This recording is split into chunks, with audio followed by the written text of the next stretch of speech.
യൂറോയിൽ തോൽപ്പിക്കുന്നു, nations ലീഗിൽ തോൽപ്പിക്കുന്നു. ഇപ്പൊ ഇതാ വേൾഡ് കപ്പ് 2026 ഫ്രാൻസിനെ സ്പെയിന് പരാജയപ്പെടുത്തിയിരിക്കുകയാണ്. വളരെ കൺവിൻസിംഗ് ആയിട്ട് സെമി വരെ എത്തിയ ടീമാണ് ഫ്രാൻസ്.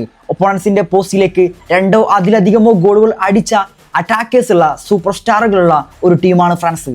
പറഞ്ഞിട്ട് എന്താ കാര്യം? സ്പെയിനിന്റെ പൊസിഷൻ ഗെയിമിന് മുമ്പിലും പാസിങ്ങിന് മുമ്പിലും പന്ത് കൊണ്ട് ഫ്രാൻസിനെ അങ്ങ് തീർത്തു കളഞ്ഞു എന്ന് വേണമെങ്കിൽ പറയാം. ഫ്രാൻസിന്റെ ഡെഡ്ലി അറ്റാക്കുകൾക്ക് മുമ്പിൽ പന്ത് നൽകാതെ നിസ്സഹായരാക്കി പുറത്താക്കി ഫൈനലിലേക്ക് സ്പെയിന് കടന്നിരിക്കുകയാണ്. ഉനൈ സിമോൺ ആണെങ്കിലും, ലെമ്പോട്ടെ ആണെങ്കിലും, കുബാർസി ആണെങ്കിലും, കുക്കുറെ ആണെങ്കിലും, ഫാബിയൻ റോയ്സ് ആണെങ്കിലും, അതുപോലെ റോഡ്രി ആണെങ്കിലും, നമ്മൾ ലെമിൻ യമാൽ ആണെങ്കിലും, നമ്മൾ ഏത് താരത്തെ നമ്മൾ ആ മത്സരത്തിൽ എടുത്തു നോക്കിയാലും ഒരു ടീം വർക്കിലൂടെയാണ് ഫ്രാൻസിനെ അവർ പരാജയപ്പെടുത്തിയിരിക്കുന്നത്.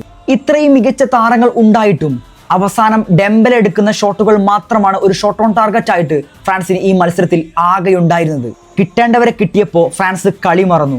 ലെമിൻ യമാൽ പറഞ്ഞത് അച്ചട്ടായിരിക്കുകയാണ്, ഫ്രാൻസ് ഞങ്ങളെയാണ് ഭയക്കേണ്ടത്. That's true. 2010 വേൾഡ് കപ്പ് ഓർമ്മയില്ലേ? സ്പെയിന് ആദ്യ മത്സരം പരാജയപ്പെട്ടുകൊണ്ടാണ് തുടങ്ങുന്നത്. പിന്നീട് എല്ലാ മത്സരങ്ങളും വിജയിക്കുന്നു. ഒറ്റ ഗോള് മാത്രമാണ് ഫൈനൽ വരെ അവർ കൺസീഡ് ചെയ്യുന്നത്. പിന്നീട് ആ കിരീടം ഉയർത്തുന്ന കാഴ്ചയും നമ്മൾ കണ്ടു.